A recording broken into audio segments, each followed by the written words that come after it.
Hi friends, welcome to Kausalya boutique. ఈరోజు వీడియోలో కామెంట్స్కి reply ఇస్తానండి. కామెంట్స్ కొన్నిటికి మనం వెంటనే రిప్లై ఇవ్వలేమన్నమాట. కొన్ని అర్థమవుతాయి కానీ కొన్ని అర్థం కావు.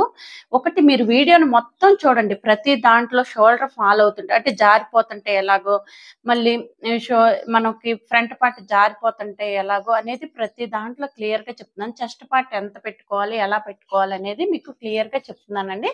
ఒకసారి చూడండి, వీడియోస్ మొత్తం చూడండి. ఇంకా ఏంటంటే కామెంట్స్కి రిప్లై ఏంటంటే, ఈరోజు ఒక సిస్టర్ కామెంట్ చేస్తారు, మీరు చెప్పినట్టు కట్ చేశాను, కృష్ణవేణి గారు కట్ చేశాను, కానీ front length back length same వస్తుంది. అలా వస్తే ఏమైనా ప్రాబ్లం ఉంటుందా? ఉండదండి. ఎందుకు వస్తుంది ప్రాబ్లం అంటే, జనరల్ గా బ్యాక్ పార్ట్ తక్కువ ఉంటుంది అనమాట. ఫర్ ఎగ్జాంపుల్ 13.5 ఉంటుంది బ్యాక్ పార్ట్ అనుకోండి. ఫ్రంట్ పార్ట్ కూడా ఒక 40 సైజ్ అంటే ఎంత వస్తుంది మనకి? 10, 40/4 అంటే 1 పార్ట్ 10 కదా. 10 + 1.5 + 2.5 అంటే 14 వస్తుంది. మనకి బ్యాక్ పార్ట్ లెంత్ వచ్చింది 13.5 అనుకోండి బ్యాక్ లెంత్. ఇది చేస్తే ఇంకా దానికి ఖర్చులు అవి ఇవి యాడ్ చేసుకుంటే మనకి 14 సేమ్ వస్తుంది అనమాట. 14.5 ఫర్ ఎగ్జాంపుల్ మీరు హాఫ్ ఇంచ్ స్టిచ్ చేస్తే 14.5 అలా వస్తుంది. ఇప్పుడు ఫ్రంట్ పార్టే ఎక్కువ వస్తుంది మనకి. అలా వచ్చినప్పుడు కూడా షేప్ బెల్ట్ తీయాలండి. మినిమం షేప్ బెల్ట్ 3 ఇంచులు ఉండాల్సిందే. ఓకేనా? అర్థమవుతుందా? అలా తీయాలి. షేప్ బెల్ట్ ఎక్కడ వస్తుంది అనేది డౌట్ వస్తుంది. అది వస్తుంది, ప్రాబ్లం ఏం లేదు. కాకపోతే ఇప్పుడున్న సిచ్యువేషన్ బట్టి ఏంటంటే లెంత్లు ఎక్కువ పెట్టేసుకుంటున్నాం. బ్యాక్ లెంత్ వచ్చేసరికి 14.5, 15, 16 అలా కూడా ఉంటుందన్నమాట. బ్యాక్ లెంత్ మన షోల్డర్ దగ్గర నుంచి ఇక్కడ నుంచి మనకి నడుము ఎక్కడికైతే కావాలో అక్కడికి మనం చూసుకోవాలన్నమాట. అది అయితే నిన్న నేను మీకు ఒక బ్లూ కలర్ బ్లౌజ్ పెద్ద సైజ్ అని చెప్పి హెల్దీ సైజ్ అని కట్ చేసి పెట్టాను. ఒకసారి వీడియో చూడండి. నిన్న దానికి వచ్చేసరికి లెంత్ 16, 45 ఇంచెస్ చెస్ట్, 39 వేస్ట్. ఓకేనా? అలా వస్తుంది, ప్రాబ్లం ఏమీ లేదు. స్టిచ్ చేయండి. ఓకే. ఇంకొకటి ఏంటంటే కామెంట్ మీకు చెప్తాను చూడండి. బ్లౌజ్ అంతా లావణ్య గారు, నేను కట్ చేసి చెప్పాను, మెజర్మెంట్స్ ఇచ్చారు, చెప్పాను. అక్క బ్లౌజ్ అంతా పర్ఫెక్ట్గా వస్తుంది, కానీ ఫ్రంట్ పార్ట్ లూజ్ వస్తుంది, ఎందుకో కస్టమర్వి తీసుకుంటున్నాను లూజ్ వస్తుంది అని పెట్టారు. అంటే ఫ్రంట్ పార్ట్ వచ్చేసరికి లూజ్ ఎందుకు వస్తుందంటే మీకు చెప్తున్నాను కదా, నేను కట్ చేసిన బ్లౌజ్ బ్లూ కలర్ది, వాళ్ళకి ఇక్కడ ఫ్రంట్ పార్ట్లో లూజ్ వస్తుంది అన్నారు. ఈ పార్ట్లో అంటే ఫర్ ఎగ్జాంపుల్ మనం కిందకి లేకపోతే ఇలా లూజ్ రావడం వల్ల షోల్డర్ జారిపోతూ ఉంటాయి అన్నమాట. అదొక ప్రాబ్లం. లూజ్ వస్తే అందంగా అనిపించదండి. చెస్ట్ పార్ట్ కరెక్ట్గా ఫిట్ అవ్వదు అనమాట. ఇలా గట్టిగా ఫిట్ అవ్వదు. అలా రాకుండా ఉండాలి అంటే ఏంటి చేయాలంటే, నేను ఒకటి చూపిస్తాను. అయితే ఒకటి చెప్తాను, ఇప్పుడు నేను వీడియోలో చూపిస్తాను మీకు మళ్ళీ క్లియర్గా. అప్పుడు ఏం చేయాలంటే, మనం ఈ ఉక్సుల పట్టి కాజా పట్టి దగ్గర నుంచి డాట్ ఉంది కదా, మనకి ఇక్కడ డాట్ ఉంది కదా, కాజా పట్టికి దగ్గర డాట్, అక్కడికి 1/4 ఇంచ్ క్రాస్గా కట్ చేయాలి. అప్పుడు మనకి ఇక్కడ టైట్గా పట్టుకుని ఉంటుంది అనమాట. అది ఓకేనా? క్లియర్గా అర్థమైంది అనుకుంటున్నాను. నేను మళ్ళీ మీకు చూపిస్తాను, ఎలాగో చూపిస్తాను. ఓకేనా? అయితే పద్మ గారు కామెంట్ చేశారు. సిస్టర్ పద్మ గారు ఏం అని కామెంట్ చేశారంటే, చూడండి, బ్యాక్ పార్ట్లో సెంటర్ మనం డాట్స్ వేస్తాం కదండి, ఆ టక్స్ నుంచి సైడ్ జాయింట్ వరకు క్రాస్గా 1/2 ఇంచ్ కట్ చేయాలా అని పెట్టారు. వద్దా ప్లీజ్ క్లియర్ మై డౌట్ అని పెట్టారు. అంటే కట్ చేయాలి, సిచ్యువేషన్ బట్టి ఎలా కట్ చేయాలి. ఫర్ ఎగ్జాంపుల్ మనం ఫ్రాకే స్టిచ్ చేసుకున్నాం అనుకోండి, ఫ్రాక్కి కంపల్సరీ కట్ చేయాలి. ఓకేనా? ఎందుకు కట్ చేయాలంటే, మనం కట్ చేయకపోతే ఫ్రాక్ కదా లెందీ అయిపోయి బరువు అయిపోయి ఏమైందంటే, మనకి ఇక్కడ ఉండాల్సింది, మనకి ఇక్కడ జాయింట్ ఇక్కడ ఉండాల్సింది ఇక్కడ ఉండకూడదు, కింద క్రాస్ వస్తుంది అనమాట. మనం ఇలా ఉన్నది ఇలాగే పెట్టేసి ఉంచానంటే, ఇలా కట్ చేస్తే పైకి ఇలా కిందకు వస్తుంది మనం వేసుకున్నప్పుడు. ఓకేనా? అర్థమవుతుందా? నేను మీకు ఇది కూడా క్లియర్గా చూపిస్తానండి. సిచ్యువేషన్ బట్టి ఎలా రావాలి అనేది ఒక డ్రాయింగ్ అయినా చూపిస్తాను. ఓకేనా? అంటే మళ్ళీ ఎప్పుడు కట్ చేస్తామంటే, ఫ్రంట్ పార్ట్ తక్కువ ఉండి బ్యాక్ పార్ట్ ఎక్కువ ఉండిపోయి మనం సైడ్ జాయింట్ చేసినప్పుడు ఇక్కడ ఎక్కువ ముడతలుగా వచ్చేస్తుంది అనమాట. బ్లౌజ్ వేసుకున్నప్పుడు మీరు గమనిస్తే ఎక్కువ ఇక్కడ మనకి సైడ్ ముడతలుగా వస్తుంది. అలా వస్తున్నప్పుడు అలా రాకుండా ఉండాలంటే ఒక 1/2 ఇంచ్ కట్ చేసుకోవాలి. అంటే సిచ్యువేషన్ బట్టి బ్యాక్ పార్ట్ హెవీగా ఉండి వాళ్ళు సన్నగా హైట్గా ఉండి, ఫ్రంట్ పార్ట్ లేదనుకోండి, ఎక్కువ లేదు, చెస్ట్ ఎక్కువ లేదనుకోండి, అలాంటి సిచ్యువేషన్లో మనం కట్ చేయాలి. డ్రెస్సులకైతే కంపల్సరీ కట్ చేయాలి.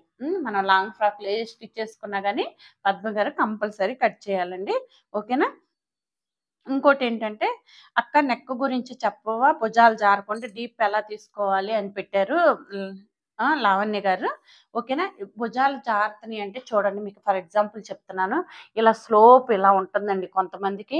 కొంతమందికి ఇలా ఫ్లాట్‌గా ఉంటుందనమాట. ఇలాగే ఉంటుంది స్ట్రెయిట్‌గా. కొంతమందికి ఇలా ఉంటుంది. అంటే భుజాలు లోపల ఇక్కడ నొక్కినట్టు ఇది ఇట్లా ఉంటుంది. అంటే మీకు తెలియాలి. వాళ్ళకి ఎలా ఉన్నాయి. ఫర్ ఎగ్జాంపుల్ మీకు హీరోయిన్ అనుష్క గారిని చూస్తే ఇలా ఫ్లాట్‌గా ఉంటుందనమాట. అంటే ఇక్కడ ఎత్తుగా ఉంటుంది. అలా ఉన్నప్పుడు ఏంటంటే మీరు గుర్తుపెట్టుకోవాల్సింది ఏంటంటే, మనం ఈ షోల్డర్ జాయింట్ చేసినప్పుడు ఇట్లా హాఫ్ ఇంచ్ స్టిచ్ వేయాలి. హాఫ్ ఇంచ్ అంటే ఇటు హాఫ్ పట్టాలి. ఇటు మనం హ్యాండ్ జాయింట్ చేసేట వైపు హాఫ్ హాఫ్ పట్టాలి. ఇటు ముప్పావు ఇంచ్ పట్టాలి. ఓకేనా? అర్థమవుతుందా? ఇటు హాఫ్ హ్యాండ్ జాయింట్ చేసే వైపు హాఫ్ అన్నమాట. ఇటు ముప్పావు ఇంచ్ పట్టాలి. ఎక్కువ పట్టాలి. అప్పుడు ఏంటంటే మనకి ఫిట్టింగ్ పర్ఫెక్ట్‌గా వస్తుంది.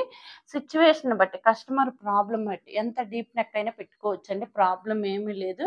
డీప్ నెక్ పెట్టుకొని షోల్డర్ ఎప్పుడు జారుతాయంటే మనకి ఫ్రంట్ లూజ్ సరిపోకపోయినా, మనకి నడుము లూజుగా ఉన్న జారుతాయి. ఇంకోటేంటంటే ప్రాబ్లము మనకి చూడండి, ఈ చెస్ట్ పార్ట్‌కి ఇవ్వాల్సినంత కప్ సైజ్ ఇవ్వకపోతే ఏంటంటే ఎక్కువ ఇచ్చేసినా మనకి జారిపోయినట్టు అయిపోద్ది. చెస్ట్ అయిపోయినప్పుడు ఈ చెస్ట్‌ని ఇది ఉంది కదా మనకి, లాగేసినట్టు అయిపోద్దనమాట ముందుకి. అప్పుడు బ్యాక్ పార్ట్ లేసిపోతా ఉంటది. వెనక లేస్తా ఉంటది. మీరు గమనిస్తే ఈ ప్రాబ్లమ్స్ వస్తాయి. ఎక్కువ ఈ ప్రాబ్లమ్సే వస్తాయి. నేను చెప్పాను కదా, నిన్న కస్టమర్‌కి ఒకటి ప్రాబ్లమ్ వచ్చిందని ఆ వీడియోలో చెప్పాను కదా! ఇక్కడ లూజ్ వస్తుందని చెప్పాను కదా! ఇలా లూజ్ ఎందుకు వస్తుందంటే, ఇక్కడ చెస్ట్ పార్ట్‌లో మనకి ఎక్కువ పెట్టేశారు. అంటే వాళ్ళ ప్రాబ్లమ్ అది. మీకు ఆల్రెడీ చూపిచ్చాను. బ్యాక్ పార్ట్ 45 వస్తే ఫ్రంట్‌కొచ్చేసరికి 12, 12 అట్లా. అంటే 2 పార్ట్స్ వచ్చేసరికి 12, 12 అంటే 24 వచ్చేసింది. బ్యాక్ పార్ట్‌లో వచ్చేసరికి 21 వచ్చింది. అంటే చూడండి, ఇట్లా డిఫరెన్స్ అన్నమాట. ఇలా ఉంటది. ఒకటి ఓకేనా? ఇలా చూసుకోవాలి ప్రతిదీ కూడా. మీకేమైనా డౌట్స్ ఉంటే కామెంట్ బాక్స్‌లో కామెంట్ చేయండి. నేను ఎక్స్‌ప్లెయిన్ చేస్తాను. ఓకేనా? హ్మ్. ఓకే. ఇప్పుడు మీకు ఇది చిన్నది. ఇప్పుడు కటింగ్‌లో చిన్న చిన్న చేంజెస్ ఎలా చూ చేయాలో చూపిస్తాను. ఒకసారి చూద్దాం. ఓకేనా? ఇదిగోండి. ఇప్పుడు నేను బ్యాక్ పార్ట్ ఇప్పుడు షోల్డర్ జారుతున్నాయి అంటే చూడండి, ఇట్లా ఒక హాఫ్ ఇంచ్ మనం ఇదిగోండి, మీకు షోల్డర్ జారుతున్నాయి అనుకుంటే ఇట్లా ముప్పావు ఇంచ్, ఇటు ముప్పావు ఇంచ్ మార్క్ చేసి ఇట్లా ఈ విధంగా క్రాస్‌గా ఇదనమాట. ఇట్లా మార్క్ చేసుకోవాలి. మార్క్ చేసి ఇటు ముప్పావు ఇంచ్, ఇటు హాఫ్ ఇంచ్ స్టిచ్ వేయాలి. ఇది షోల్డర్ ఎక్కువ జారుతున్నాయి అంటే. అది చెప్పాను కదా, ఫ్లాట్‌గా ఉంటే ఒకలాగా, మనకి డౌన్‌గా ఉంటే ఒకలాగా, ఇంకా వాలుగా స్లోప్‌గా ఉంటుంది. అంటే షోల్డర్ ఎలా ఉంటుందో ముందు మనకి తెలియాలన్నమాట కస్టమర్ ఎవరి అయితే వాళ్ళకి. ఓకేనా? ఇలా చూసుకోవాలి. ఇలా మనం స్టిచ్ చేసేయండి. అయితే ఇంకోటేంటంటే ఫ్రంట్ పార్ట్‌లో మీకు చూపిస్తాను. ఆల్రెడీ మనము అనుకున్నాం కదా! నిన్న చూపిచ్చాను కదా మీకు. ఒకసారి మీకు చూపిస్తాను. ఫ్రంట్ పార్ట్‌లో ఏంటంటే మనకి ఈ పార్ట్ 4 సైడ్స్ సమానంగా రావాలి. రావట్లేదు అంటే మీకు ఇక్కడ ఎక్కువ లూజ్ వచ్చేస్తుంది ఫ్రంట్ పార్ట్‌లో అనే మీరు అనుకుంటే చూడండి. మీరు కట్ చేసినప్పుడు ఒక పావించి డాట్ వరకి ఇట్లా చూడండి. ఇట్లా కట్ చేసినప్పుడు కటింగ్ అప్పుడు ఇట్లా పావించి క్లాత్ ఈ విధంగా ఈ డాట్ దగ్గర నుంచి ఇట్లా చూడండి, గీసి చూపిస్తాను. ఇట్లా పావించి క్లాత్ తీసేయాలన్నమాట. తీసేసి మనం పట్టుకుంటే ఇట్లా చెస్ట్ దగ్గర మనకి గట్టిగా పట్టుకుని ఉంటుంది. లూజ్‌గా రాదనమాట. ఇదొకటి. ఓకేనా? ఇంకోటేంటంటే ఇంకా సిస్టర్ అడిగారు, పద్మ సిస్టర్. ఒకసారి ఓకే. మీకు క్లియర్ అయిందనుకుంటా. బ్యాక్ పార్ట్, ఫ్రంట్ పార్ట్ ఒకదాని మీద ఒకటి పరిచినప్పుడు ఎక్కువ తక్కువ వస్తుంది. ఎక్కువ తక్కువ వస్తే ఫ్రంట్ పార్ట్ తక్కువ వస్తే ఓకే. 2 సమానంగా వచ్చినా మీరు తీసేయండి. దానికంటే 1 ఇంచ్ ఎక్కువ ఉంచేసి తీసేయండి. ఓకే. ఆల్రెడీ మనం చెప్పుకున్నాం. ఇప్పుడు ఏంటంటే బ్యాక్ పార్ట్ ఈ 2 టక్స్ దగ్గర నుంచి బ్లౌజులకి తీయాలా? బ్లౌజులని అడగలేదు. తీయాలన్నారు. అంటే తీయాలండి. బ్లౌజులకి మనం సిట్యుయేషన్ బట్టి తీయాలి. ఓకేనా? ఇది చూడండి, ఇక్కడ కాట్ పెట్టేసాం కదా! ఇది ఈ frock. Okay. Frock body part అన్నమాట. బాడీ పార్ట్ అయినప్పుడు చూడండి, నేను లెంత్ 14 పెట్టాను. 15 1 ఇంచ్ పైన హాఫ్ ఇంచ్, కింద హాఫ్ ఇంచ్ అన్నమాట. ఇలా వేసినప్పుడు ఇట్లా చూడండి, ఈ ప్లేస్‌లో మనం హాఫ్ ఇంచ్ కంపల్సరీ తీయాల్సిందే. అంతే. ఓకేనా? ఈ విధంగా తీసుకోవాలి హాఫ్ ఇంచ్. తీసేసి చూడండి, ఈ డాట్ దగ్గర నుంచి ఈ హాఫ్ ఇంచ్‌కి ఇలా కలపాలి. ఓకే. ఈ పీస్ తీయాలి. ఇలా ఎప్పుడు డ్రెస్సులకైతే ఎవ్వరైనా తీయాల్సిందే. తీస్తేనే ఏమవుతుందంటే మీకు చూపిస్తాను. ఇప్పుడు మనం డ్రెస్ తీసుకున్నప్పుడు ఇప్పుడు ఓపెన్ చేసి ఒకసారి చూపిస్తే మీకు క్లియర్‌గా అర్థమవుతుంది. బ్లౌజ్ అయినా, డ్రెస్ అయినా వెనక వీపు ఇట్లా ఉంటుందండి. స్ట్రెయిట్‌గా ఉంటుంది. ఇది ఇట్లా పైకెళ్తుందనమాట. అప్పుడు ఈ పార్ట్ లెగవదు. ఓకే. బ్లౌజులకైతే. డ్రెస్సులకైతే ఏమవుతుందంటే బరువు ఎక్కువైపోవడం వల్ల ఇది కిందకి ఇట్లా వచ్చేస్తుంది. ఇట్లా. అప్పుడు కరెక్ట్‌గా లైన్‌గా వస్తుంది. ఓకేనా? ఈ వీడియో నచ్చితే లైక్ చేయండి, షేర్ చేయండి, మన ఛానల్ని సబ్స్క్రైబ్ చేసుకోండి. Thank you for watching.